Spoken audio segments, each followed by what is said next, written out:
Namaste. Namaste. Good evening, good afternoon, and good morning, friends all over the world. I'm Radha Paudel, founder for global network called Global South Coalition for Dignified Mensuration. We have been organizing series of dialogues on dignified mensuration at various levels, including international workshops. Today, we have a guest from Bhutan. She's Acharya Namgyel Lhamo. It is our great honor and privilege to have you. Thank you very much for your time and very warm welcome. Okay, thank you for having me. Today we have so many friends watching all over the world. I saw the friends from Scotland, London, Philippines. So many friends are so interested to know more about the menstrual dignity among the nuns and the Buddhism or Buddhist. First, I would like to ask, what is your driving force that you started to speak about menstrual dignity among the Buddhist nuns? Okay, thanks for the question. After I joined Bhutan Nuns Foundation, which was founded in 2009 by Her Majesty the Queen Mother. So after I finished my education from India, I came to Bhutan and joined Bhutan Nuns Foundation. So that time in mid-2003, I joined the BNF, means I mean the Bhutan Nuns Foundation. So I got the opportunity to go around the nunnery to see how the nuns are doing, what are the challenges they are facing. And from that, I found that nuns have a lot of challenges. And among some challenges, it's very easy. We can just talk and we can just make it easy. And some challenges are very hard because it takes long time to finish. So during my visit, I found it when I talk of the nuns, how you are taking care of menstruation, everyone was so shy to come up. And I thought, oh, this is the things they're so shy. And that means, the hygienic also a big problem among them. So then with the support from UNFP and UNICEF, we make a program to give awareness on the menstruation. So like that, so it began. So I got opportunity or some forced to talk on that menstruation among the nuns in the Bhutan. So one thing is that nunneries are mostly led by the male teacher. It's very difficult to talk on their things, but first we have to make sure them understand well to bring these things to the nunnery. So like that. So to bring up or to make the challenging overcome, so the menstruation so we began to talk on how to take care of menstruation, what's meant by that, like that. First, most of the nuns think that menstruation, the period is very dirty. And that is completely wrong. And from that, we began to make a awareness program that period is not dirty, it's just a natural fall. So like that, I got opportunity to talk with them. And our foundation began to work with the nuns like that. So menstrual dignity is one of the key area of intervention on behalf of your nuns foundation? No, actually Bhutan Nuns Foundation was founded to help the nunneries in Bhutan.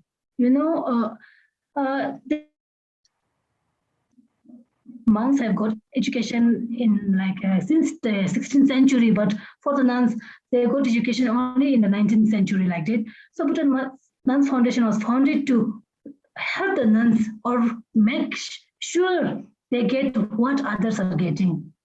We don't want to leave behind anyone. So that's why Her Majesty Queen Mother and our Executive Director, Lhamo, after her education from US, she came back. And so to help the nuns or like a bridge with the nunneries and with the donors, so we have founded this. So among that, as a nun foundation, so to make sure nuns have everything. So menstruation also one of the priority we are talking. And we are helping them, and we have been working with them since 2009. And from 2013, we have been doing lots of workshops with them till now. Yeah. Very good. Thank you so much for sharing it. It's a very inspiring. You said among the nuns, the menstruation is a stigma, is a taboo. No one likes to talk about it. So, would you share about your first experience of menstruation? How did you hear first? Okay. From whom you heard that? And what was your first reaction? And when you had a first menstruation, how did you feel? So would you share a little bit about your past story, so other friends also will get more information about it? Yeah. Okay. Thanks. That's a very good question. When I was, it's really, when I was young, it's such a stigma. My mother never used to talk about menstruation to me. And I am the only daughter among the 4 elder brothers, and everyone was not talking of that. And I have heard of the menstruation or of the period from my elder friends.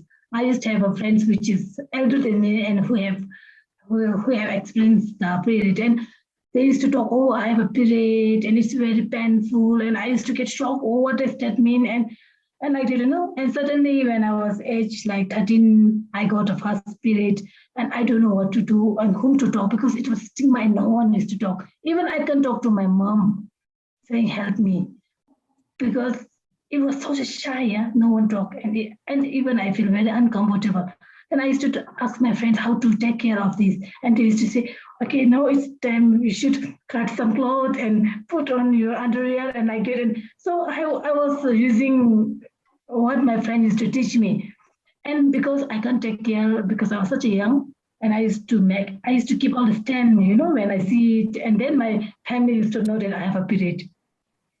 Then still my mom never used to talk to me. I feel so shocked. Why she should help me actually, but she was so shy to talk to me.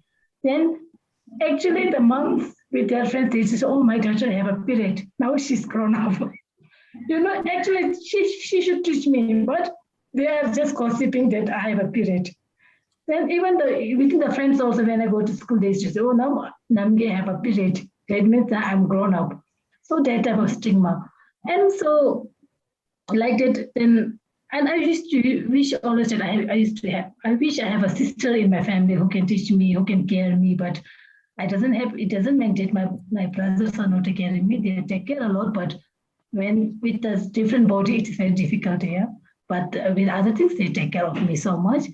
So but I can't recollect, explain how I feel, but when I think of the today's children, I feel so happy because their parents teach everything to them. Before they have a period come, they have everything ready. And that's why whenever I go to nunnery, I used to talk with the elder nuns, please teach to the young nuns. Make sure them not feel afraid, not feel bad or everything, feel shy, anything, just make sure that they have a period. You should take care. So now I also feel so proud that I can give my knowledge or I can advocate on these things, which is very important and which anyone have to know actually. Parents used to teach us how to eat, how to take care of everything. Actually, they used to teach us like that. So, so that's why during our parents' time, it was such a stigma, but now it's very open in Bhutan. Now even the fathers are taking care of their daughter with buying the sanitary napkin. During my time, I have seen only that sanitary napkin called Carefree, and first time I don't know how to use it also. So slowly, with the help of friends, they teach us how to use it. And in the beginning, we used to use most of the time the clothes, and then slowly we learn how to use the sanitary napkin. Now we have a lot of sanitary napkin from outside the country, from India, from Nepal, and from everywhere, which is anyone can get from any shop. Yes. Yeah. It was interesting. In your case, at your family, you are only one daughter, and you have 4 brothers, right? And in my case, I'm the fourth daughter out of 5. And my sister, 3 sisters, elder sisters and mother, they did not teach me about the menstruation at all. At all. So I was so traumatized when I knew about the menstruation. Even before having a menstruation, I was so afraid, so shocked with the issue of this menstruation. In Nepal and outside Nepal, many of my friends claim that there is no any taboos or restriction within the Buddhism. What is the fact? What Buddha says about the menstruation and what is happening in practice? Okay. Not only in the Bhutan, wherever you've been, you know something, you have an interaction with the nuns. So what is the reality and what is the practice in terms of the taboos, stigma, restrictions? We wanted to know more about that. And we also received the questions in a message when we upload the poster between you and me. Many people are interested to know about this. Okay, thank you. We are exactly opposite. You have about 3 sisters, and so I'm the only daughter in my family. And so what you said, it is true. In Buddhism, actually, it just said that the menstruation is like a natural physical expression that women have to go through or on a monthly basis. But I'm sure Buddha have never said that menstruation is dirty. I'm sure in the book also I have not seen, but I have seen in one of the book that Buddha says for the nuns they need extra inner cloth, which means during the menstruation they have to change, they have to wash it again and again. And during Buddha time they just keep like 2 or 3 cloths only. But for the nuns they have a special the rules that they can wear extra inner, and which means that it shows that the nuns used to take care because of that period. So what Buddha says and what people do is exactly different because of the I can see. I'm sure Buddha have never said anything dirty on this. I'm sure Buddha have respect the women more because of this. And I'm sure he feel very pity on women also when they're suffering from this. And that's why he have take a lot of care. But by our people mindset, they have made it, the menstruation is very dirty. You should not go to temple. You should not go to kitchen. You should not touch the utensil. I think it's made by the man-made, I can say. It's not by Buddha. So for the Buddha, no one, we can read his mind. He's such a, we can reach his level also. So that's why I never blame to the Buddha or Buddhism, but I'm sure I'm blaming to the man-made society. They're thinking. That's why they never talk of these things. They never. So, and in Buddhism, we never say that it is dirty, but I'm sure because of that stand, that when we have menstruation, naturally there's some smile. When people are not hygienic, it is very dirty. That's why I think so during that time, I think men say, you should not enter the temple because you're keeping the drop on the floor, because that time the underwear or anything was not available. So I'm thinking like it. So even when I talk to the people, all elder people, they used to say, actually, we never think period was dirty, but they say that when women enter the temple, the drop used to come because they doesn't have underwear and any sanitary napkins. So they say, better you should not come to the temple because you make the temple dirty. I think that men make so that was it become like a habit, then it become like a culture, then now it's a culture, it become. So that's why in fact, I can say that what people say is that they said it's not dirty, but still in their mind, they think it's dirty. That's why our practice and what we say is sometimes it's very opposite. Then that's why I used to tell to nuns that what people think, they can think, but it's your duty to keep yourself very clean. If you're clean, no one will know that I have a period. This we can't find it, oh, she is having period. We can recognize by seeing because we are so clean, we wear such a good dress, we just wash it again and again, we just change and no one knows it. I'm sure if I have 100 nuns here, even the teacher can identify, oh, she's having a period because of this thing. Before, because of not having all this facility, I'm sure even in the household, people can see the drops coming, and even the other people can see. I think that's why it become a culture and practice, I can say. Thank you. It's so interesting. Is there any restriction regarding to eating something or touching something? In Buddhism, we doesn't have like this. During our menstruation, we can touch anything. We can even go to temple also, and we can even read the scripture also. But like other country like Nepal, like India, I have seen a lot of restriction. I can see the Nepali caste. They have a lot of, in Bhutan also there's a lot of Nepali caste, and they have restriction that when the daughter have a menstruation, they're not allowed to touch anything. Actually, I say you're very lucky because you're having a luxury time. You can read, you can do anything. But they say it's very shameful because all the family members know that I'm having a period. Actually, it's a stigma. Yeah. When everyone knows and make us feel uneasy and look down, it's not a good. But in our culture, we doesn't have like that. We can touch, we can eat, we can cook together, and we can even go to temple. Not in a temple also we have to there's one sacred temple. There's not allowed to go for the women, but just normal temple we can go read together. We can even go for the walking and everything. Yeah, we have no any restriction like touching utensil and anything.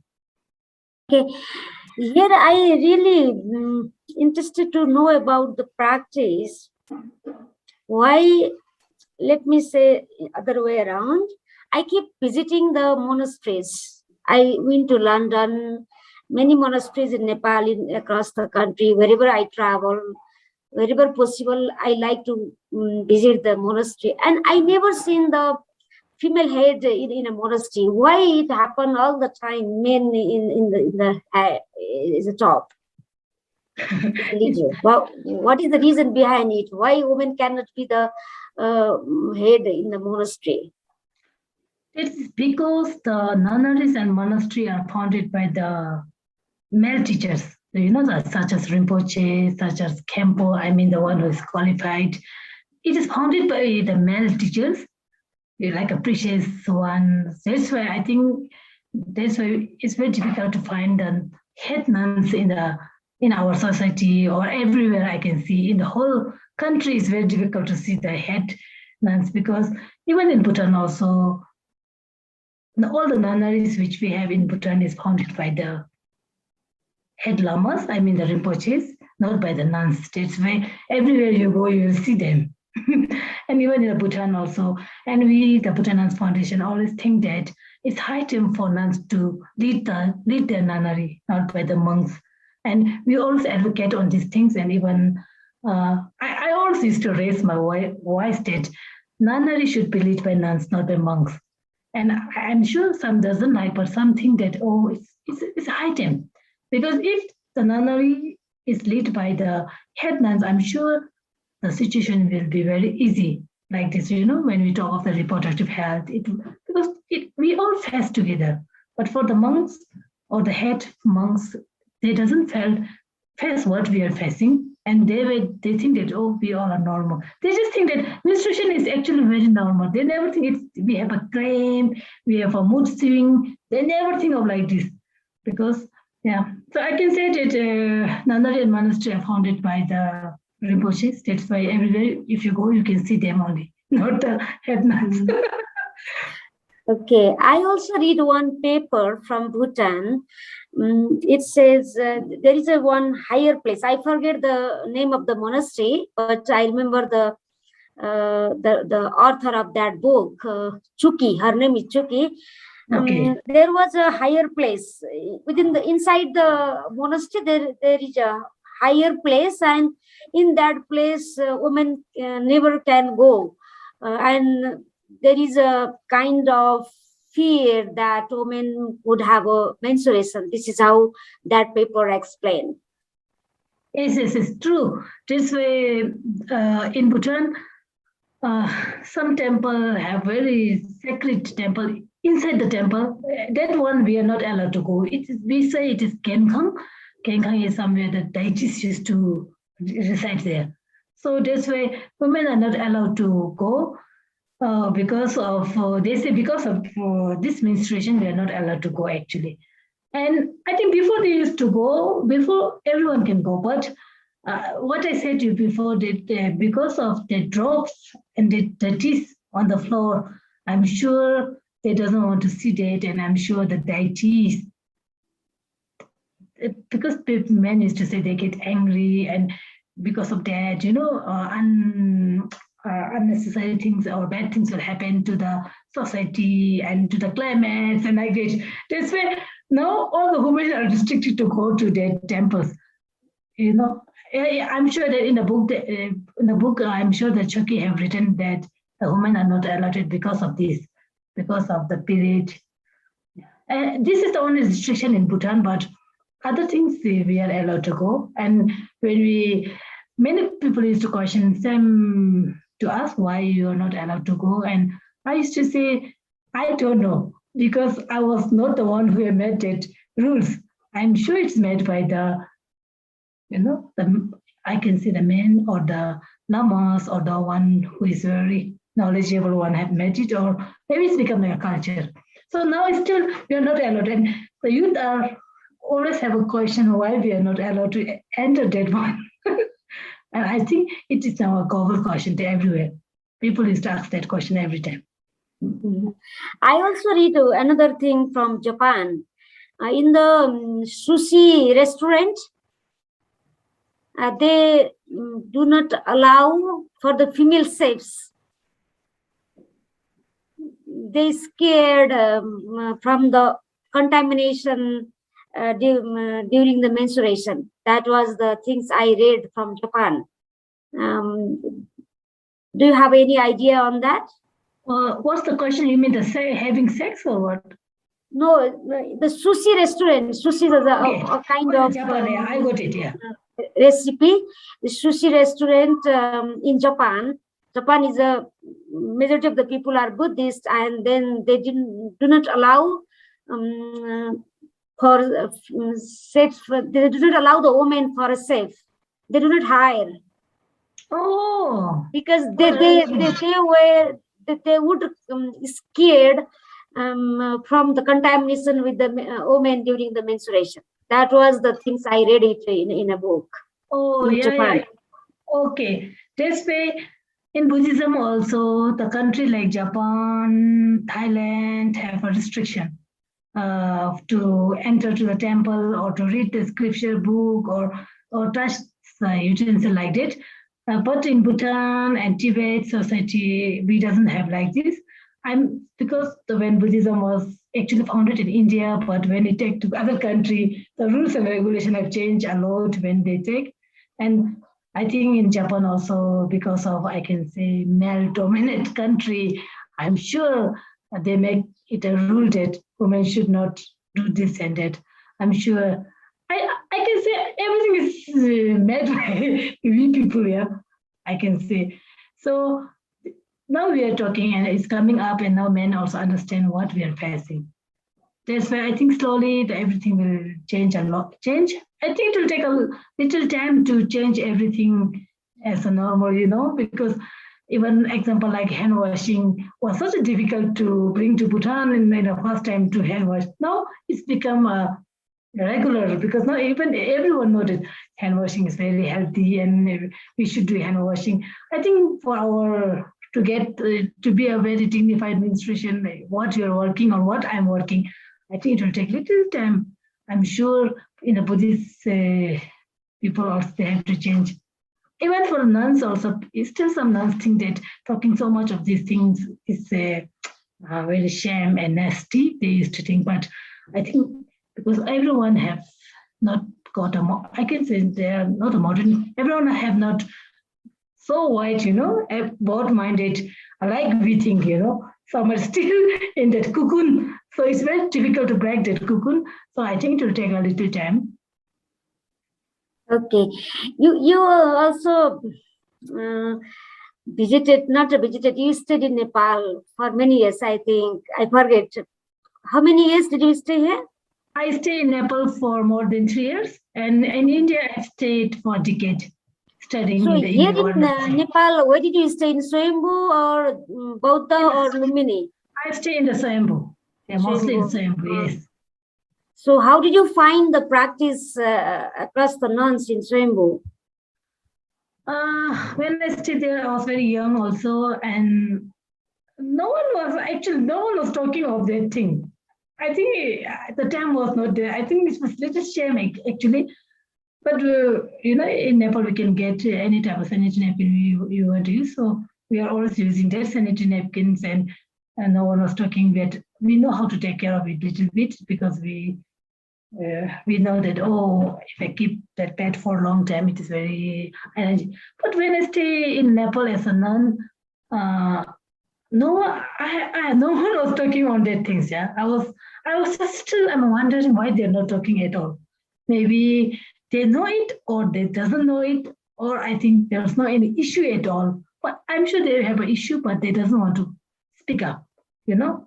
I think that's why. But in the India, I study in Varanasi for 10 years, and during that time we used to have a lot of health. The health teacher, and we have a Tibetan health also. The doctors also, they used to talk of the menstruation and how to take care, even from Indian medical women used to come and teach us how to take care during the menstruation. If you have pain, if you're mutsum, don't eat like this thing of your type of food which will affect you. And yeah, but I'm actually, when I was in India, I'm so open on this menstruation. I used to tell to my teacher, they used to get so angry with us. You say you'll get so sick suddenly. And I used to say, I'm having a cramp. And they used to say, what does that mean? I used to say, I'm having a period, which make me so painful. And they said they have had it first time in their life because no one was open. Then every time in the class, we used to miss every month, like 3 days or 2 days, we used to miss the classes because it's when we get a heavy flow, it's very difficult to go and sit and for 8 hours, like 45 minutes class going around is such a difficult for us. So I used to just take a leave and I stay. And our teacher used to say, you should not take much. I used to say, I can't do because I'm having a cramp, I'm having a very heavy flow, I need a rest. I don't want to get shame from the friends to see my stain on my clothes and everywhere. It's better I want to stay in the room. So like that. And in India, it was more open compared to my. Then when I come to Bhutan, when I began to work for the nuns of Bhutan, then I've seen that our nuns are still not talking of that things. So then we bring up, and now it becomes like, now it's a formal talking to everyone. Everyone knows, and everyone take care of it. Yeah. So altogether, you stay more than a decade in India. Yes. I finished my. Okay. Where it was? In Sarnath, called Tibetan University, Central Institute of Tibetan University. So I have studied there, and I finished my master in Buddhist philosophy from there. I finished in 2003 mid, and so I joined the Buddhist Nuns Foundation once I finished from there. So it took to finish whole to get that Acharya degree. It took me 9 years. Wow! Yeah. It's a kind of miracle for us. I always interested because Buddha born in Nepal, and then since childhood we are so much socialized. I born in the Hindu religion by originally, but since 3-4 grade we know about the Buddha, and Buddha is born in Nepal, and most of the people just keep following the practices, the truth, the principles. And every Saturday I keep following the programs, so whatever available in the social media. This is how I love it, and most of the Nepalese people love the meditation, Buddhist philosophy, something like that. You are so lucky. Yes, I feel I'm very lucky actually. I got such an opportunity to study. I can hear.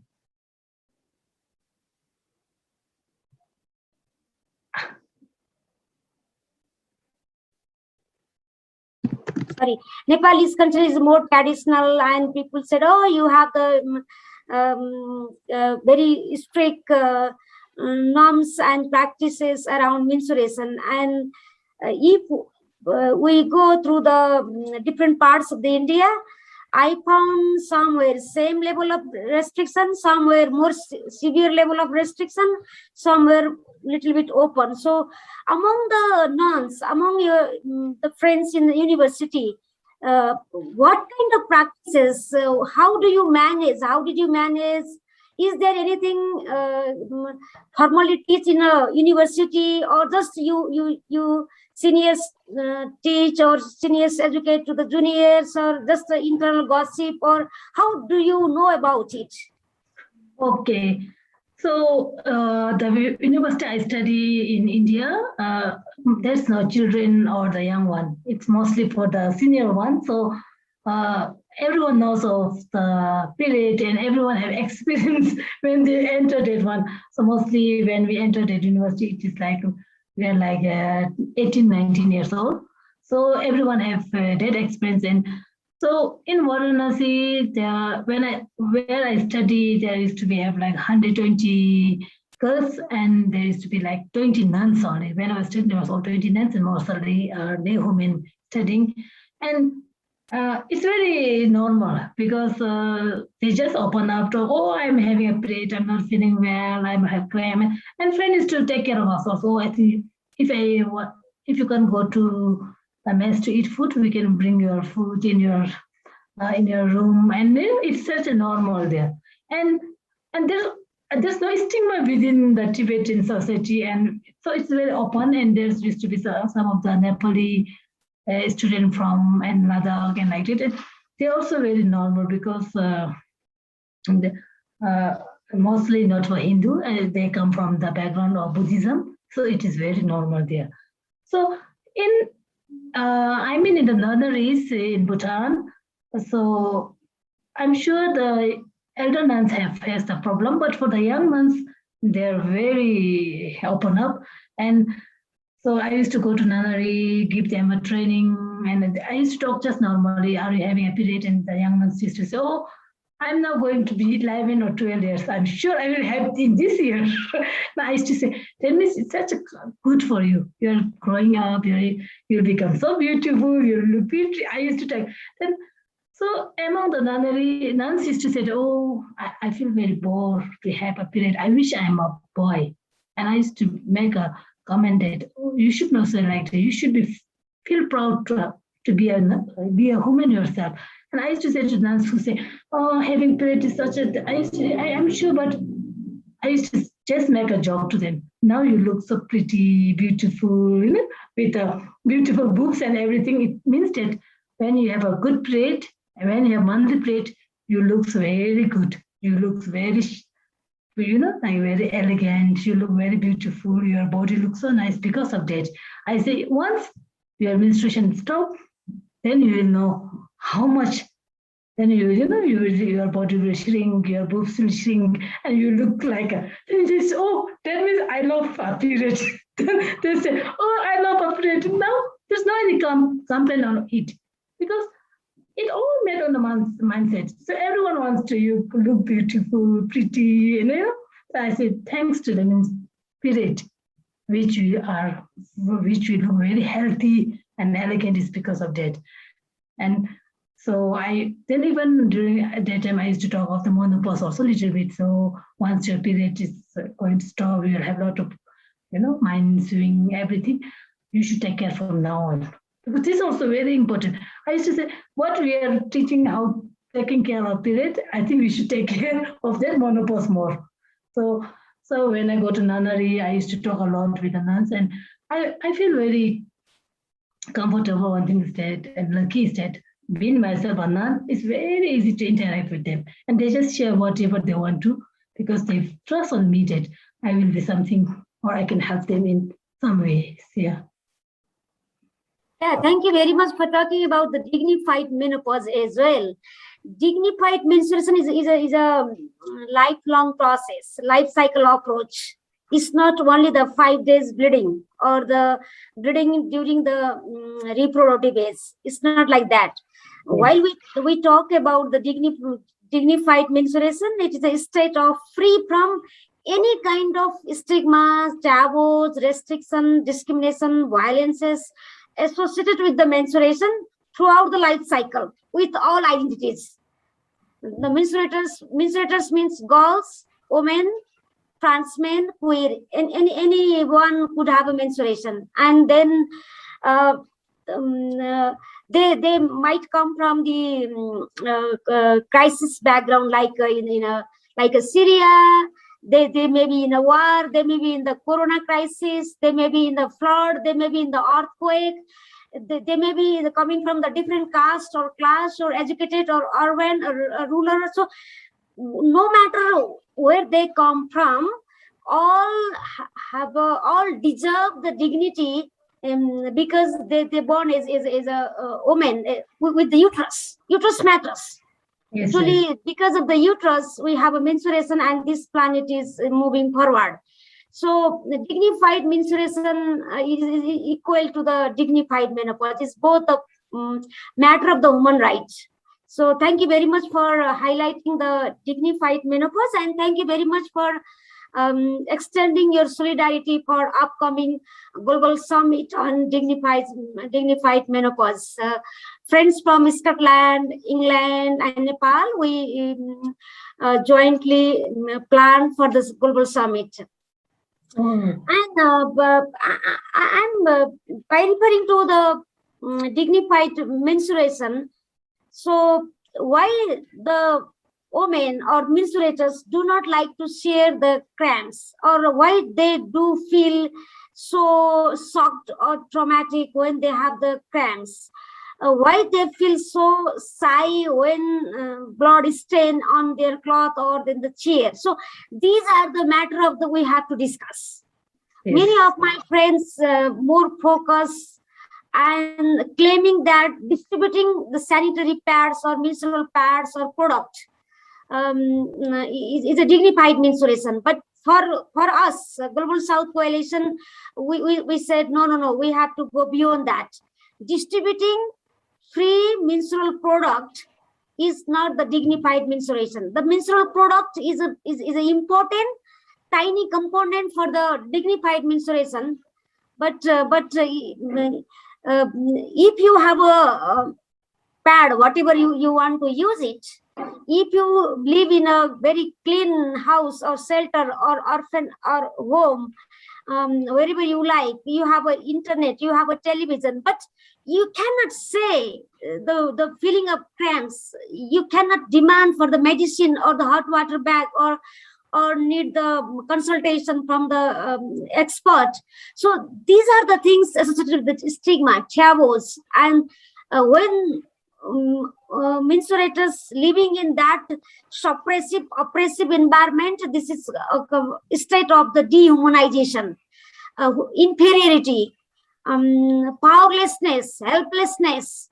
So that is why we need to speak broadly, and we need to deconstruct that kind of practices, perception, that kind of feelings, no matter whether she has a menstruation or menopause or pregnancy or breastfeeding or having HIV and seeking for the support, because it is all linked each other with the dignified menstruation. This is how we think it.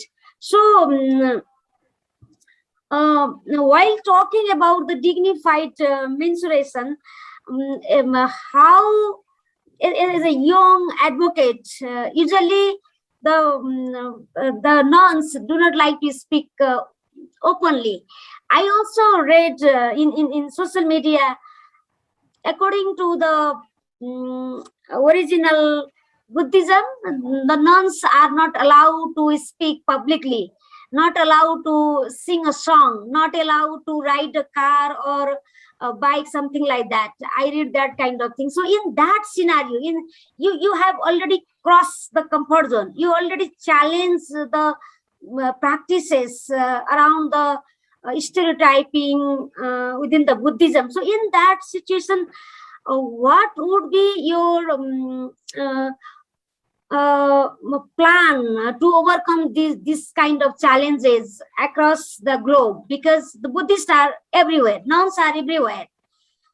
So I met the nuns in Germany, in Austria, in USA. So I keep meeting the nuns everywhere. So how would you challenge, or how would you say to speak on menstrual dignity, the nuns throughout the world? Okay. Okay, thank you. I'm very happy to know you, and I'm very happy, and I thanks you for connecting me and making me to talk. And when I was so shocked that you are working so much on the dignified menopause and on the dignified menstruation. And though we are also working, but we never used that word like dignified. But I'm sure we should. Everyone have to have a dignified menstruation, just not a menstruation. And so what I'm doing, I can say that what my foundation doing and what we are talking to the nuns is actually like a dignified menstruation. We are saying that you should not feel shy, you should come forward, you should talk of your experience to your teachers or to anyone. And so, you should open up, make the road clear for the others to feel safe. I always think like that. Whenever I used to go to Nana, I say, my job is to make a way for you to come forward. I will struggle for these things to come, because my job is to, make you feel comfort, make you feel safe, make you feel very dignified, dignity, and so like that. I'm sure for the developed country like US, German, they're very open on these things, and they have everything, and they when they become a nuns, they got a very good education from beginning, from their parents and everything. So I'm sure they're having a very good time. And so I have also visited a lot of countries, and when I visit like China, like Bangkok in the nunneries, they used to offer us a menstrual pad in the beginning. They said that it shows such a good thing that, oh, I'm sure I may have not bring the pad, and I may certainly have a. So they used to offer us, and even they used to keep in our room cardboard to use. But in Bhutan and these things, we doesn't have these things. But I'm sure we should take care of others. Yeah. And so after I've seen like this thing when I'm giving a training or workshop to the nuns, we used to buy and we used to keep the sanitary napkin in advance. So when suddenly once, so no need to worry, so we can just offer them. So these things are like that, we can. I know it's alternative things of that one, but something that they can feel very. And so the in Bhutan, like you have said that 8 December is the Dignified Menstruation Day, but in Bhutan we have never done that one, but I'm sure it's very important to do. But we used to celebrate the Global Menstrual Hygienic Day in May 28 every year. Since 2015, with the support from UN and with the support from SNV, so we used to go to nunnery every year, and we used to collaborate with the students, girls, and we used to talk on the menstruation. And this year, though because of COVID, we can go like that, but I have visited a nearby nunnery where there's a lot of young nuns and distribute the pad. I just said that distributing pad is just alternative things. It's not what I'm talking. I say you should know of the menstruation, what is that, what can you do for that, how can you take care of the things, how can you come forward when you have menstruation and when you have cramp? Because most of the teachers are male and they are so shy to talk. I say, don't get. I always used to invite the teachers, male teachers, and say, you should sit here and you should learn what we do. And they say, oh, actually it's a shame at first, but they say it's the way. First, the first training when we took, we used to show the picture of the lady bleeding, and all the nuns and monks say, oh my God, it's a shame. We can look at presentation. And I say, it's natural, why to feel shy? So we have to open up like that. Now they are not shy at all. They just draw the picture of the bleeding and said it. So during that time we have this cram and this thing, wood thing and everything. So we have to, actually the education is very important compared to other things like distributing pads, and this is okay because we are helping them to keep hygienic and keep themselves clean. So for Bhutan, like since we are working for the things with support from UNICEF, we are distributing pads to the nuns. And then this year, with the support from UNICEF, we have got a lot of money to buy the pads and distribute to the whole Bhutan nuns. Because of COVID, suddenly if the lockdown goes, it's very difficult for them to come out. So like that, actually everyone helps them. And I always say that giving pad is just alternative. It's so to know of the menstruation that it's not dirty, it's natural flow, and to bring up that is so that's a dignified menstruation, I can say. So I always say you should open up, talk with your parents, talk with the teacher, and now I can say whenever go for in the nunnery, I can say male teachers are very open and they say they used to thank us by saying, oh, now the nuns are taking care, and before they just use the bed and they used to keep up in the toilet and the dustbin, and I said it's not correct because the dogs will just take away because of the smell, and I said you should make sure it is take care and dump in the pit or everywhere. So we used to think of the environment and everything, yeah. So when this way, everyone had the responsibility to take care of these things. And if I used to tell the nuns that if I just speak and if you don't take care of anything, that is just waste. But it's very important for everyone. So till now, there's no challenging in Bhutan, but when we begin it on when we talk of the reproductive health, just with that like breast cancer, the cervical cancer, and when we talk of these things, the monks used to say, oh, nuns will never have cervical cancer. I say, why? Why we can't have?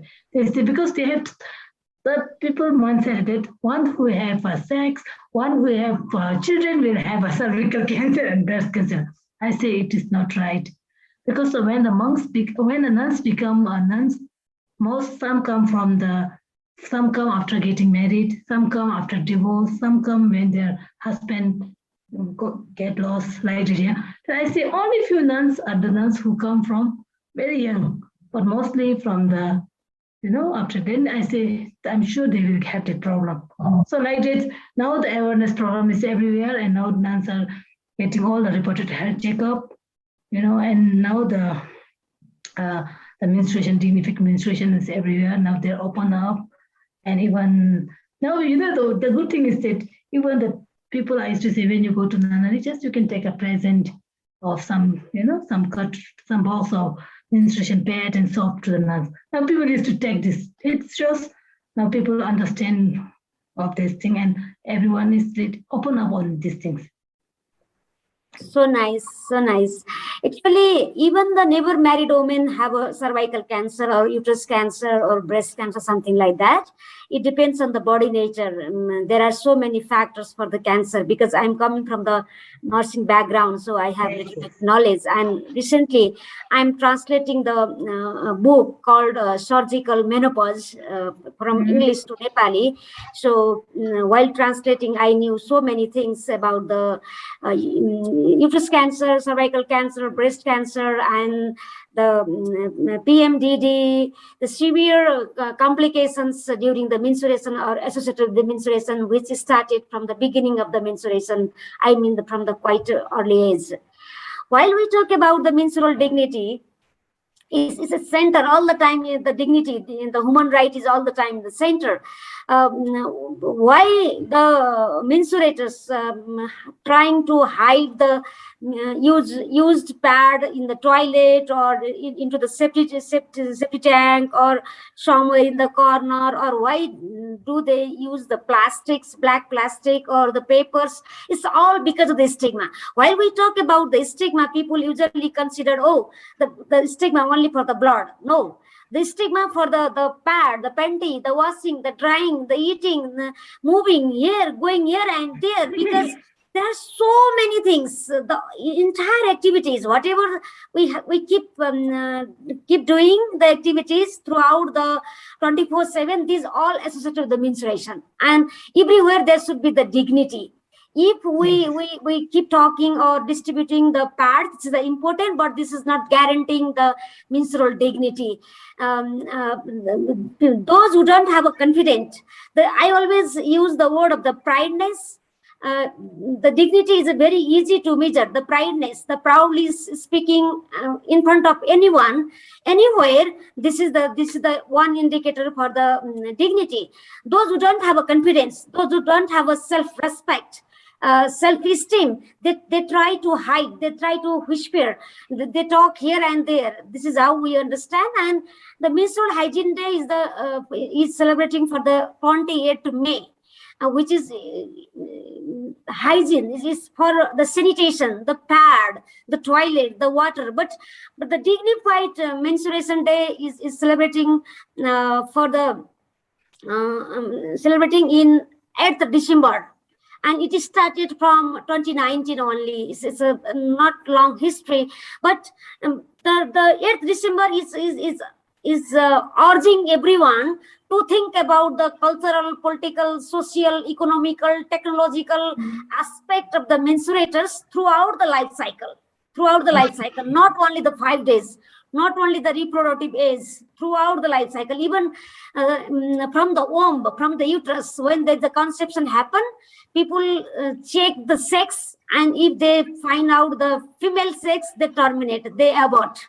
So even there is a connection of the mensuration. If there is no dignity, if someone's considered woman is a powerless, is a poor, is a inferior, that comes from the idea of the mensuration. Many people keep saying, oh, patriarchy, because of the patriarchy, women are discriminated, because of the patriarchy, women are trafficked, because of the patriarchy, women are beaten by their husband or partners, because of the patriarchy, the senior officers are not treating equally. Everywhere people keep talking about the patriarchy, but I'm thinking, how the patriarchy practice? How does the patriarchy practice? How does it come? Yes.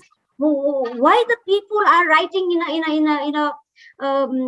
our religious books, no matter whether it is Buddhist or Muslim or Christian or the Hinduism? Why there are the religious people, the religious leaders are thinking some in a way, and other the menstrual blood is impure or dirty or contaminated? Why they ask us to hide it? Why they don't like to see the drop of the menstrual blood in a floor while walking or while using the toilet? So the idea, they may not say directly, but the idea behind it, the idea behind the practice is impure, dirty. And if we have a thinking of the impurity or dirty inside our mind or our hearts, we cannot guarantee the menstrual dignity. So this is the high time. This is the high time to talk about the menstrual dignity. It's a country of the state member of the UN. We are the signatory country for the many human rights covenants. Declarations. We have to compatible with these all international human rights covenants. So if we believe on the human rights, if we really like to eliminate or ending the sexual and gender-based violence, we need to work on the Dignified Mensuration Day, 8th December, because if there is a stigma, if there is any kind of taboo or the shyness associated with the menstruation, this is a form of gender-based violence. And the violation of the human rights. And the Global South Coalition is really passionate to educate the leaders globally, academia globally, to establish the idea of any form of menstrual stigma, taboo, restriction, discrimination is a form of gender-based violence and violation of the human rights. And we all have to see from the perspective of the human rights, and we need to change the narratives around the menstruation. It's not hygiene. Let's talk about the dignity. It's not about 5 days. It's a life cycle approach. And even the gender policy is not enough. We keep talking gender policy in office, gender policy in trade union, gender policy in government, gender policy in education, gender policy in health ministry. Everywhere we keep talking about the JC or gender policy. But these policies are not guaranteeing the menstrual dignity. Even today, during the corona, the frontliner workers don't have a menstrual product in the PPE set. No one gave the extra PP for the female frontliners. So there are so many things underlining over there, and then because of the menstrual dehumanization or discrimination, many menstruators is still suffering so much. And they are not only suffering from the menstrual discrimination, but also suffering the multiple layers of the violences. They trap in the child marriage or early marriage or forced marriage, or they remain absent in the school, or they don't get the job in the right way. Even the menopause woman, she needs the special accommodation for her job if she has a hot flashes. If she needs the she needs the fan, she needs a big window room or big room, or she needs the flexible hours. So there are so many things we need to consider while we talk about the dignified menstruation. Dignified menstruation is a holistic approach. Is a tool to see the things differently. And this is the high time to change the narratives. And as a young nun, as a young advocate, what would be your last message to the listeners now and the future? Because this will be uploaded in the channel of Dignified Mensuration YouTube channel, and many people will keep watching. So what would be your final message to your audience? Yes, so I would like to say to everyone, mostly to the young nuns and to the young girls and women, that you should be very open on these things. You should not hide what you face. You should come up. What you said, it actually is like a abuse at all. So when we keep at my young time, what I've said, when my mother never teaches, actually it's like abuse, because it hurts me a lot when I think of now. Because when I see the young girls with their mom these days, I feel very happy that they know everything. And during our time, our parents never speak. I think it's because of the time and everything. Now everything is coming forward, and what I said, that our nuns also coming forward, our monks also coming forward. Everyone is helping each other. So with what you are working and what we are working, I think it will take little time, but sure, one day it will be open, everyone will talk open. I think there will be a policy. Even in Bhutan also, recently people are saying, in Bhutan we used to distribute the condoms freely, and people are saying that condom is a choice and the menstruation pad is not a choice. So now people are coming up like that. Even the boys are saying, oh, we have a free condom, and I think now it's high time for women to have a free menstrual pad. So like these are coming up. And even we have a Red Dot, Red Dot organization also, and I'm sure they all will work very good to open up. And so in Bhutan, I'm sure a little bit it is facing problem, but what I see and in my perspective, what I have seen till now, it's compared to other countries, compared to other castes, I think Buddhism is much in the I can say the first step. So what I want to say to everyone is that please believe yourself and be proud to be a woman. I feel I'm so lucky to be a woman among the 4 brothers. And so what I can do for others, sometimes we have a heart, very compassionate heart, we can feel others feeling. So in some minutes, we can feel what others are feeling. That's why I feel I'm very lucky to be a nun, be a woman. So I just want to say that the plate is very natural. It's not dirty. You should bring it in your mindset. But you should make it from your mouth and from your heart. Because mostly people say it's natural, but in the mind, they say it's dirty. I don't want these things. I want to say in your mindset, say what you say and what you think should be one.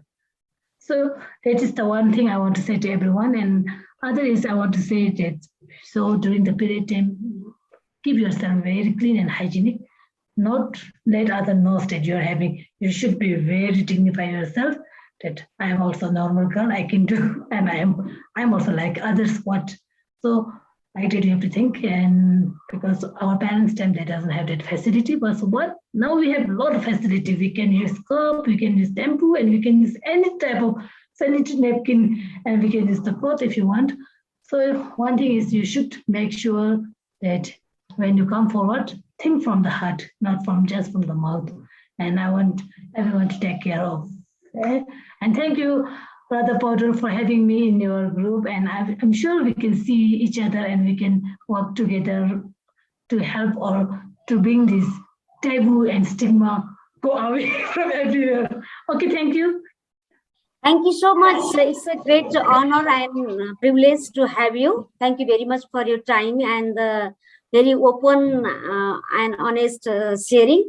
August 3rd, we will have a orientation, a kind of training on dignified menopause. Our colleagues Helen from Scotland and myself will be speaking. If any of you like to join, please register. We have a limited seats, and we also extended the deadline for the abstract submission for dignified menopause.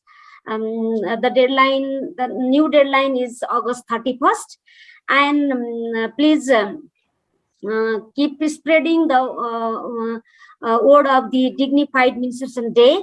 And this year we will be celebrating under the title of menopause is a human right, not a privilege. And we all deserve the dignity throughout the life cycle because we have a menstruation or we have a uterus, and because of because of us, this universe is moving or exists. This is how we believe. Thank you so much for your time. It's really wonderful to have you. Namaste from Nepal.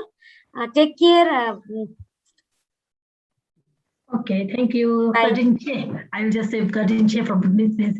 Thank you. Thank you so much.